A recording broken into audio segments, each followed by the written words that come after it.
Hello again, we are continuing the reading of The Age of Wings and Steel, starting with chapter 26. Celestia woke, and for a moment life was sweet. Pale moonlight filtered into her chamber, the usual sign that night was coming to an end. She threw aside her blanket, stretching her legs above her head and yawning.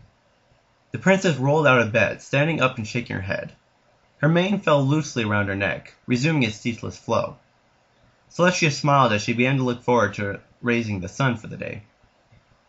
Then she remembered. Celerity. Her legs failed her, and the princess sat heavily on her bed. Her scout's message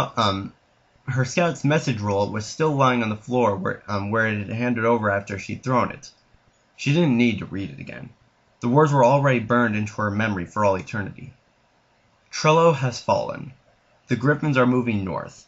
The army of Whitetail has broken and fled. There were few survivors.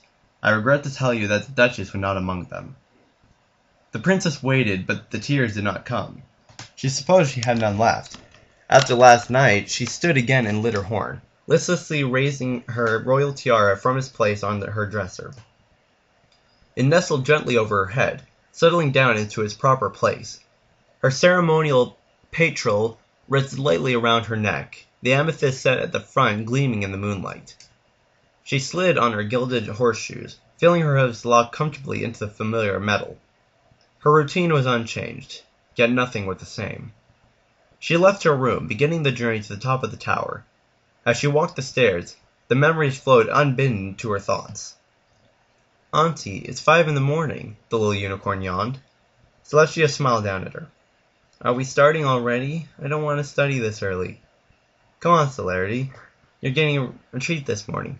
Would you like to help me raise the sun?" That had the intended effect. The white fowl practically leaped out of bed. "Really?" "Really. Come on, go clean up. We can't start the morning with your mane looking like that." The filly ran off into her chamber's washroom. The princess smiled at her, enjoying Celerity's excitement. They spent hours every day talking about politics and courtly intrigues. It wasn't healthy for a young filly to get so caught up in study that she forgot how to live. Celestia looked forward to every opportunity to give her student the chance for a little fun. Celerity raced back out, her mane hastily combed and bound. She bounced up and down, her face wide with happiness. "Can we go now?" "Don't run too fast up the stairs. We've got to climb quite a few of them." The little filly took off through the door, galloping toward the tower steps. Celestia chuckled to herself. Ah, youth. As she placed her hooves on the steps above, Celestia had never felt older. Celerity's little voice still echoed around her. She had the horrible feeling that this was going to be worse than Sunny Sprinkle's death, and that had haunted her for a decade. In times like these, immortality is more a curse than a blessing. Celestia had long ago become accustomed to dealing with her grief as those around her passed on, but losing a student was never easy, and Celerity is more than a student. Auntie, come on, hurry up, we're going to be late for morning." Celerity raced up ahead.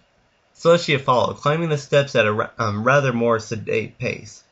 She restrained herself from calling out to Celerity to be careful on the stairs. The young unicorn was nearly old enough to have her cutie mark. She certainly didn't need any unnecessary mothering from her mentor. Yet, with her mother long gone and her father so recently deceased, who else was there?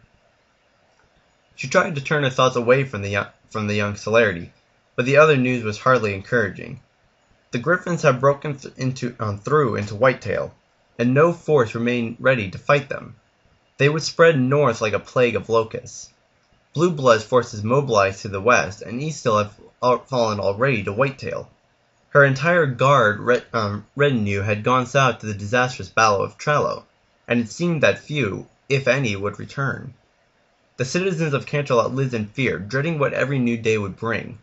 She reached the door at the top of the steps at last, pausing as she pushed it open. "Wow!" Celerity spun around on the platform, looking around. "You can see the whole city from here." "Mind the edges," said the princess. "There aren't any railings." "Yeah, I guess you can fly, can't you?" The little filly poked her head over the side, looking down at the castle below. She quickly pulled back. "Are you ready, Celerity?" "Yes, Auntie." The unicorn beamed up at her. Celestia took her place in the center of the platform, looking up at the moon. It's beautiful, don't you think? I guess. I've never really looked at it that often. Celestia's smile grew sad. Few do. She stared up at the great shadow of the mare that had blemished the moon's surface for the last 300 years. Few ever have. Well, most ponies are asleep while the moon is up. How would a pony look at the moon while they're asleep? Tell me, Celerity, do you like the night? Celerity shrugged. Not nearly as much as the day, Auntie. I like your son. Celestia winced. Her sister had been right. Luna had always been right. Had she spoken the truth at the end, too? Was it really Celestia's fault? Celerity, do you remember who raided the moon before I did? Nightmare Moon, Auntie. She used to rule the night. Then one day you beat her and banished her, and you've been doing the moon ever since. Every pony knows that. No, not Nightmare Moon. My sister, Luna. Celestia dragged her hooves, placing herself at the center of the platform. The moon looked the same as it had that morning, so long ago, full and bright and beautiful. She raised her head and dipped into the flow of magic. Are you going to raid the sun now? Celerity trembled with excitement. Her mentor nodded, and her horn began to glow. Celerity had always wondered what this looked like. Celestia closed her eyes as her horn's light began to glow. Grow, not glow. The world grew dim around her, the trees and mountains fading into the background. The millions of creatures of the world, ponies, griffins, and dragons alike, all shrank away into nothingness. The earth became tiny, a little blue marble in a vast dark void. All the lives and struggles of its children melted away as she rose above, reaching for the sun. Celerity squinted at the princess. The light from her horn was brighter than the full moon now. She had spread her wings fully, craning her neck to the sky. Celestia touched the surface of the sun, a vast sphere of light and heat, more intense than dragon fire. It waited beyond the horizon for her call. She caressed it like a lover, feeling the warmth tickle her face. The young filly shielded her eyes with a hoof as the light grew brighter. The princess's eyes snapped open, her pupils lost in blazing white. Celerity felt her jaw hang slack. Celerity reached deeper into the sun, through the roiling flames. She found its heartbeat, the pulse of the star as it expanded and contracted in the depths of the void. She listened to the rhythm, feeling her own heart match the tempo. She pushed further, the sun wrapping around her in a fiery embrace. At last she reached the center. The princess gasped, and her horn blazed. Celerity could no longer look. Turning away, her whole world had turned to light, even her shadow burned away by the fires of Celestia's magic. The princess leapt up from the platform, her wings outstretched, the very air seemed to hold its breath. Suddenly, the light pulsed, and Celerity felt the wave of magic roll over her. It was like standing in an inferno, bathing in the shining blaze of the sun. The heat of the magic rolled over the platform, enveloping her. She trembled. Slowly, the brilliance faded, and she opened her eyes again. Princess Celestia was standing in the center of the platform once more. Her horn dimmed, and her eyes no longer alight. But the princess was radiant, her skin still glowing with the power of the sun. From the distant east, the sun's first rays peeked over the horizon. Celestia looked down at her youngest student, still flushed with solar majesty. She grinned. Good morning, Celerity. The little filly was speechless for a moment. That was incredible, Auntie! She rushed forward to the princess as the orb of light faded. She wrapped her hooves around Celestia's leg. But kind of scary. Don't worry, Celerity. You're safe as long as I'm around. And now she was gone. Celestia stared at the sun as it slowly rose. She still felt the ecstasy of the magic, but it seemed to dissolve like rainwater. The sun's light seemed pale and muted, bringing no warmth with it. She turned abruptly and left the platform. The specter of the tiny unicorn haunted her steps, still bubbling with excitement. It hurt more deeply than she could express. But worse than the pain of her loss was the knowledge that it would happen again and again and again, for as long as she lived. Forever. She could not dwell. She and Luna had long ago realized that was the way to madness. She had no time to mourn. She needed to take action, to do something to save her kingdom. and now that the Griffins had broken into the south, only one option remained to her. She closed her eyes and seized the magic. There was a blinding flash, and the princess was gone. Her hoofsteps echoed quietly from the walls, the only sound these ruins had heard in centuries. Broken pillars littered the floor, overgrown with vines. The hard stone was weathered and chipped from hundreds of years' disuse. The old tapestries had long rotted away, leaving only a few fibers hanging from the walls. Shattered glass still glittered in the dawn's light. Ooh. Few dared tread the halls of Lunaria, so long after the fall of its mistress. In the center of the Everfree Forest, the Moon City lay quietly, untouched. The dead city was cursed, they said. The spirit of Nightmare Moon still wandered the ruins, looking for victims. Celestia was not afraid. She had grown used to the ghost of her sister long ago. The room she looked for lay deep in the heart of the city, once the seat of power in the south, from a time when she and Luna had ruled together.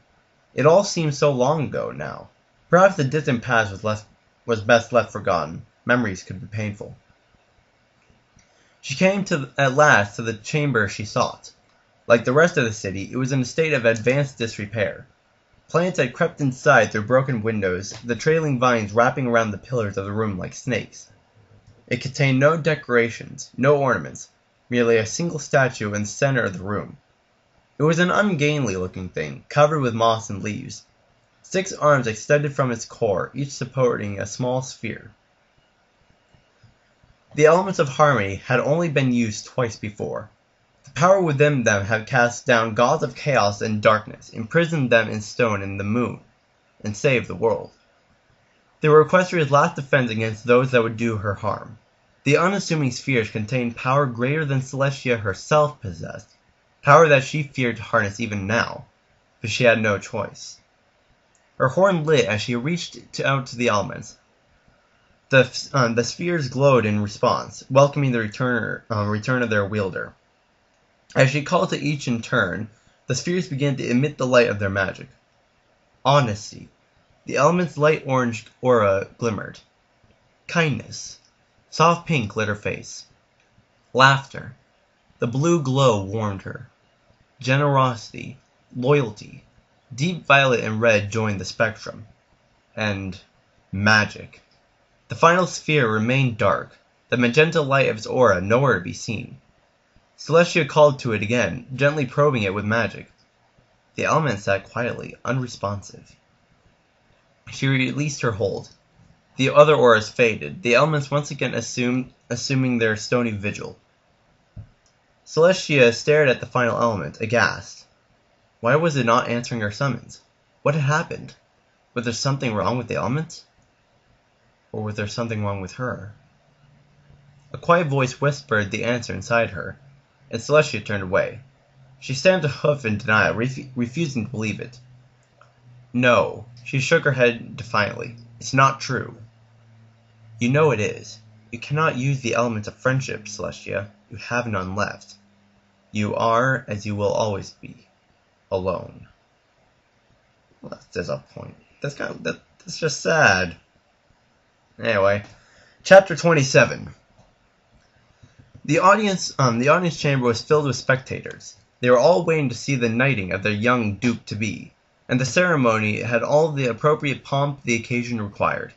Banners carrying the blue-blood coat of arms were draped from the banisters.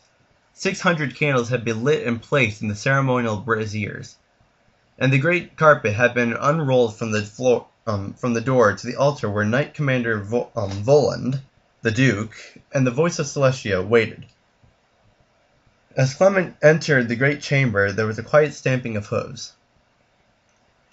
Clement stepped forward as the Knight Commander began his speech. He stood rigid, waiting to give his oaths. He glanced over at his father.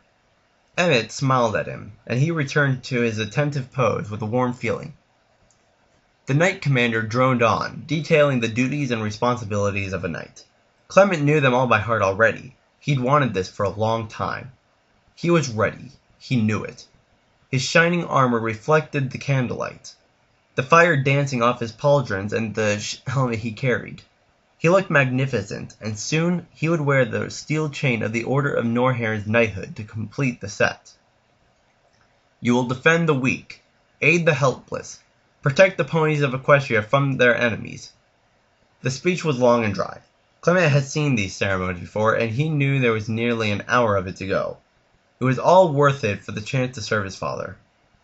Above all else, a knight pledges to keep the kingdom strong. Your first duty must always be to the whole of Equestria. His thoughts turned to the war. How long would it take for his armies to move into Norland? He hoped it would be quick. He was anxious to see his first real battle. Weston had been right, after all. Leading small groups of his father's ponies along the road to Cleared of Brigands was good training, but hardly a real substitute for war. He was scared, of course, but excited to face a real foe in combat instead of a practice dummy or a sparring partner. He wanted to look around to see where Weston stood in the crowd, but he had to keep facing straight ahead until the end of the ceremony. Afterwards, at the celebratory party, he could crack his neck, but appearances had to be maintained. Clement allowed his mind to wander, picturing his triumphant return to Norheron with a conquered Nordland at his back. Perhaps they would throw a parade. At long last, just when he was beginning to fear the Knight Commander would never stop talking, Volvin's speech wound down and came to a halt. The time had come for him to take his vows. He placed a hoof over his heart as the voice read the oaths, speaking when he was required to. And do you solemnly swear before the sun and the moon that you will uphold these tenets with every action, word, and thought? So do I swear, he replied, following the script. Finally, the vows were completed, and the Knight Commander brought forth the knight's chain. The steel links shone faintly in the candlelight. The armored unicorn presented it to Clement, draping it around his shoulders and latching the clasp to his armor. Clement kneeled with his front legs. The voice stepped forward and lowered her horn to Clement's shoulder. Let it be known that this pony has been deemed worthy in the eyes of Celestia, and let him now be grafted the title of Knight and all that it implies. She raised her horn and placed it on his other shoulder. In Celestia's voice, I name you Knight Clement Maverin Blueblood, and servant of Equestria, rise. He stood, feeling victorious. The assembled ponies all stamped their hooves in applause as the Knight Commander and the voice took their leave of the altar. His father approached and clapped him on the shoulder with a hoof. Excellently done, Clement. I'll see you later in my study to discuss our strategy, yes? Of course, father. Very well. Enjoy yourself, but don't drink too much. I want you sharp. His father passed him and left. The after-party in the Blue Blood Manor was an expensive affair. The Duke would only have the best for his son, and most of the city's nobility had been invited. So, Clement took hooves and accepted congratulations throughout the evening, chatting up the mayors of the nobility and generally enjoying himself. West lurked in the corner of the building, his face locked in an uncharacteristic frown. Clement shrugged. If his squire was upset for some reason, he didn't intend to let it spoil the rest of his knighting. He grabbed another tart from the table of food and went to relax outside in the gardens. He wandered into the hedges, finding his way through to the pond. He admired his reflection in the water, delighting in the new steel chain that hung from his shoulders. What a farce, said a muffled voice. Clement's head rose. He hadn't expected other ponies to be outside while the party was still going. He's not so bad, said another pony. Certainly Clement is young, but he has the look of a knight about him. And what does that mean anymore? Knights, don't make me laugh. Did you ever even listen to the voice's readings? Of course not. I doubt she listens to herself. Clement crept closer to the hedge, straining to hear the two ponies. He looked through the hole in the shrubbery, trying to see the two speakers. They must be right behind the hedge, not quite whispering to each other. I don't catch your meaning. A knight's first duty is to serve Equestria. All of Equestria, and yet our little lordling is marching off to war against the princess herself. Well, the hypocrisy in that family is staggering. The hypocrisy in that family is staggering. The Duke protests against an increase in our military spending for years, then demands that we provide an army in weeks. And now he's using it to make his own coin purse bigger. Keep your voice down. I think you've had too much to drink. Oh, don't pretend you don't see it too. At least the Duchess of Whitetail went to war to protect her people, not to subjugate another province to pad her own tax revenue. And we all saw how well that turned out. Besides, you can't pretend Belle is innocent either. What about East Hill? She took East Hill for steel to arm her troops so that she could fight against the Griffins. What, you honestly think she wouldn't have marched to war against us afterwards? Be serious. Perhaps, but it hardly matters now. Anyway, she's dead, the Griffins are marching north, and we're wasting our army fighting against the ponies we should be our allies. I admit, I do not think it right to attack the princess. She's done right by us for a long time. Blue Blood's going to get all of us killed. Mark my words. I think it's time we head back inside. You're going to attract unwanted attention if you keep shouting. Fine. I'm tired of this party anyway. The two stallions left the garden, their hooves echoing off the cobblestones. Clement sat in silence, doubts eating away at him. Your first duty must always be to the whole of Equestria. He stood, suddenly taken with determination. He needed to talk to his father. As he walked up the stairs to his father's study, Knight Commander Volan's voice reached out into the hallway. I simply feel that it might be best to deal with the Griffins before we... No! There was a thud. Duke Blueblood's baritone echoed. This is our best opportunity. If we wait, or move our forces south, we'll lose the chance to take Norland. Celestia will reinforce the provinces around the capital, and we don't have time to spare. But sir, if Westerman and Weatherford fall, then... Clement knocked a hoof on the door, and the voices fell silent. His father called out, irritated. What is it? He pushed the door open and entered the study. His father and Knight Commander were both standing with their front hooves on the desk, looking at a map. The Duke's expression softened as he saw his son. Ah, Clement. My apologies, I didn't expect to see you for another hour or two. Father, began Clement. Best to come right out and say it. I share the Knight Commander's concerns. He watched with a cold feeling in his stomach as his father's smile vanished. We need to deal with the Griffins. Volan jumped at the support. The boy is right. I'm telling you, Emmett, if we don't send our troops down to help the Southerners, we're all going to be in trouble. I think you greatly overestimate them. Celeria was no fool. She died all the same. If we don't want to share her fate, we need to act while we can. Father, is it really wise to attack the princess? Couldn't we use her help against the Griffins? Surely we'll have to fight them at some point. Yes, we will, picked up Voland, and better to do it with Celestia on our side than to have her at our back. Father, we can't just ignore the threat from Griffa. Enough! The Duke's face was stern. I will brook no more argument. This is Norhart's opportunity to take his rightful place as Equestria's first province. His eyes were steely. Whitetail's era is done and over. It is long past time for us to surpass it. If the Griffins destroy Celerity's duchy, then so much the better. Volan slammed a hoof down in impotent anger. He stood back from the desk. As you wish, then, but this foolishness will be the death of us all. The Knight Commander swirled around and left the room. The Duke and his son stared at each other. No more argument, am I clear? Clement swallowed. I still don't think it's... Clement! He lost his nerve and folded. Yes, you're clear. Good. Perhaps now we can attend to our campaign. Yes? Yes, Father. Gosh darn it. Stupid politicians. Chapter 28. From her vigil on the wall, Plumline could see the sunrise. The limestone walls that gave White Wall City its name had already begun to sparkle.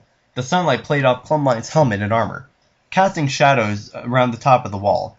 She stared at the sun as it rose, blinking away moisture as her eyes began to adjust to the light. It had been nearly 2 weeks since the attack on Sal Paloth. Plumline was still furious that she had not been with the Whitetail forces that moved to secure Trello, but the medics did not seem fit to release her so soon. They were worried that she was mentally unfit for combat, still reeling from the deaths of her entire garrison. Plumline wanted nothing more than to join the army at Trello and avenge her comrades, but instead she was stuck in Whitewall. At least she's been able to convince the city's watches captain to let her stand guard on the walls. Otherwise, she'd still have been confined to the clinic. She looked She looked out over the forest to the south, dismayed to see the black clouds of smoke from the day before had not yet faded away. The only thing that could have caused them was a wildfire, and with the weather-forging Pegasi tied up at Trello, she was worried that it might spread to Whitetail Forest itself. Another guard passed her, making his rounds. The smoke clouds? Yes. I wouldn't worry about them too much. The last brush fire burned itself out in a few days without coming near the tree line. I hope you're right. Plumline began walking the other direction, pulling a clockwise circle around the outermost wall. Whitewall was a fortress city, and there were two great circular walls of limestone surrounding the keep. Limestone. Well, I guess it's kind of okay. The first was 40 meters high and smooth as glass. The interior wall was half again as tall, reaching up above the trees. The keep stood highest of all, poking its crenellations above the inner wall. The walls themselves were thick, nearly 2.5 meters, and effectively impenetrable from the ground. All of the white limestone shone brilliantly during the daytime, creating a dazzling display of sunlight. As Plumline came to the northern side of the city, she looked down to see if she could catch a glimpse of the Pale Lake. Fed by a river from the western arm of the Jotur Mountains, the lakebed was the ancient quarry that had provided the stone used to build Whitewall. After the city's construction was finished, the river's course had been altered to flow inside the excavation. The dissolving limestone and the resulting discoloration of the water had given it its name. The glassy surface of the lake remained undisturbed this morning. No pony knew for sure how deep it was. After centuries of erosion, Plumline enjoyed walking the shores when she had the time, but with the invasion she doubted there would be any. She looked over at the north road. The road circled and twisted through the forest, eventually coming out to meet the great road in the west. Few travelers ever used it, for Whitewall was out of the way and had no great trading center. It was a remnant of the old days of the Griffin Empire, built by the ponies of Whitetail to serve as a defense against the Griffin's easterly encroachments. Plumline's ear twitched, and she squinted down at the road. A pony had wandered around the curve from the forest. From this distance, she couldn't make anything out about them. Another pony joined the first, and then a dozen more, then a ceaseless mass of earth ponies, unicorns, and Pegasi alike. All of them headed straight for the city gates. The sun glinted off the golden armor of the Pegasi in the lead. The Plumline finally realized what she was seeing. She reached a hoof down and lifted her horn, taking a deep breath and blowing it as loud as she could. She gets to see everything happen, doesn't she? First, she's the first one to notice Griffins attacking Selpaloth. Now she's seeing the return of soldiers. Winstreak was glad to see the gates of the city open in welcome as her troops approached. The bone-tired soldiers, cheered by the sight of their destination after 2 days of punishing marching, moved quickly inside. She led the front of the march, entering the city's gleaming walls alongside Bergeron and Weedy. They were greeted at the gate by a group of unicorns dressed in fine robes. A youthful-looking pony stepped forward as they arrived. "Welcome to Whitewall, Firewings. I am Lord Tamio Belmont, the city's steward while the Duchess is away. I am Captain Strudel of Her Majesty's Firewings. This is Bergeron, and this is Weedy. So the army has arrived. I take it there is good news from Trello? Have we defeated the Griffins yet?" Winstreak stared apprehensively at the young unicorn. She'd been hoping for someone a little more experienced. This pony was barely 2 years older than Rye. "I'm afraid not, Duke Belmont." "Oh, no, I'm no duke," the unicorn laughed. "Though my mother would be thrilled if I were to marry Celerity, I doubt the old nag would ever accept such an offer." His laughter faded as the Firewing stared at him. "It's a common mistake, really. I'm just a steward." Tamio's face fell as he slowly began to realize what was going on. "Duke Belmont, the Battle of Trello is over. The Griffins are coming north. My troops are tired and hungry, and we need to prepare. I request your permission to garrison Whitewall until the Griffins arrive." "Duke? But then, surely Duchess Belle is not—" The young Belmont's mouth worked soundlessly as he searched for words. He looked lost. Winstreak had a sinking feeling. "Permission? Of course, of course. We will see about accommodations for the soldiers. think I need to convene the city council to discuss this." He bowed hastily and fled. "Well, that could have gone better," said Weedy. Bertrand cringed.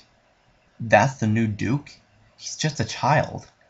He looked back over their shoulders at the army still trailing up the road. White-tailed troops were pouring into the city now, bedraggled and worn. The few firewings mixed into the numbers saluted their captain as they passed, and Winstreak returned the gesture. "This doesn't bode well for us," said Winstreak. "I was hoping to hand the reins over to the new Duke, but clearly that's no longer our best option." "You've led us this far, Captain," said Weedy. "We'll follow you to the end." "It may be a better one," she sighed.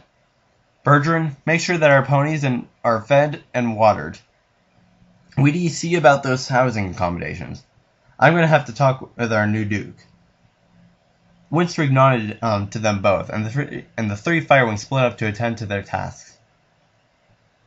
"They tell me Solari is dead," Timeo was saying, his voice filled with barely suppressed panic. "Which leaves me at the Duke of Whitetail." "Solari? Dead? It can't be."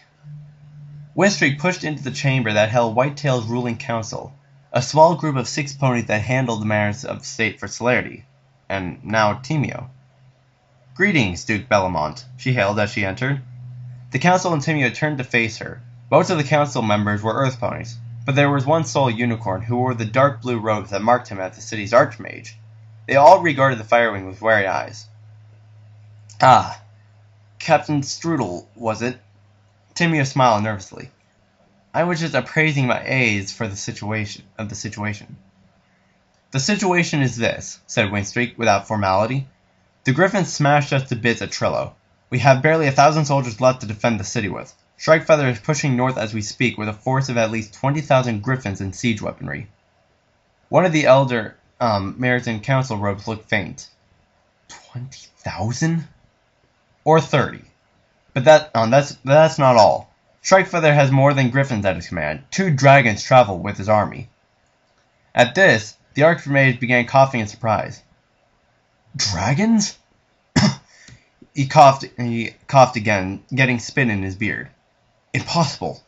No dragons have entered Equestria for nearly 1,000 years. They killed hundreds of my soldiers. None that stood against them lived. They're very real, and they're coming." She looked around at the council and Timeo, whose face was rapidly turning an ashen gray. I've bought us some time by burning the fields behind us.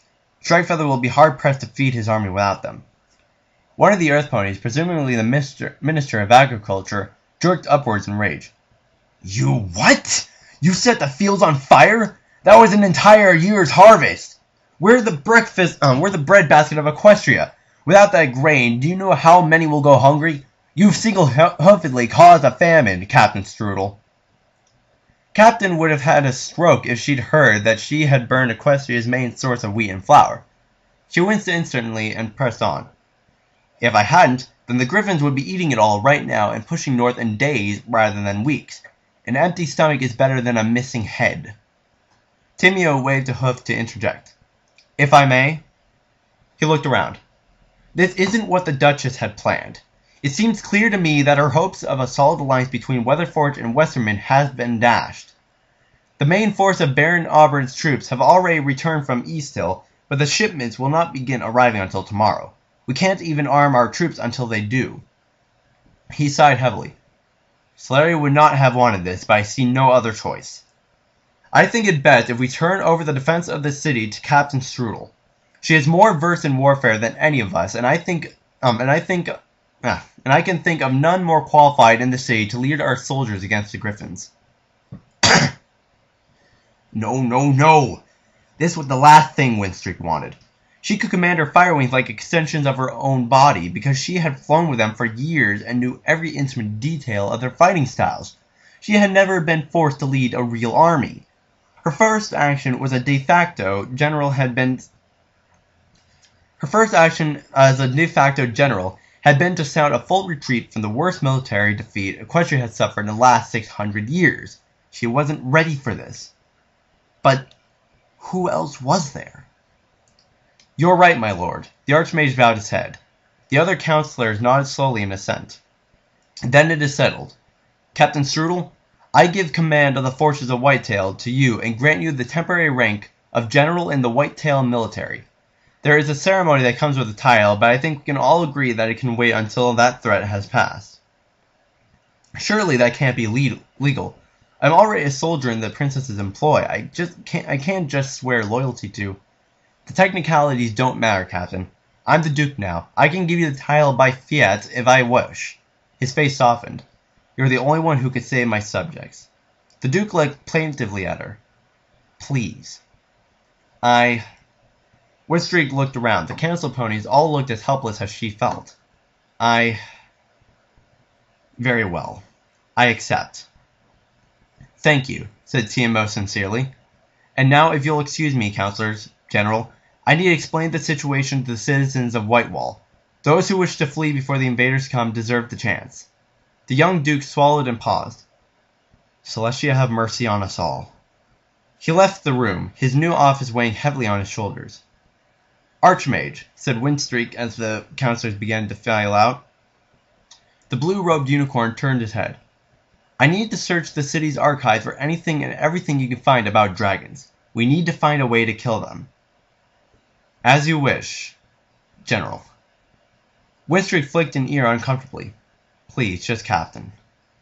The Archmage bowed his head in acknowledgement and left. She stood alone in the tiny office. Oh, sisters, what am I gonna do? And that is the end of that. So, yeah, I hope you all enjoyed that reading. I kind of feeling tired. I might do more reading sooner or later. You will just see. But, who knows, maybe I'll be able to get to some more today. See ya.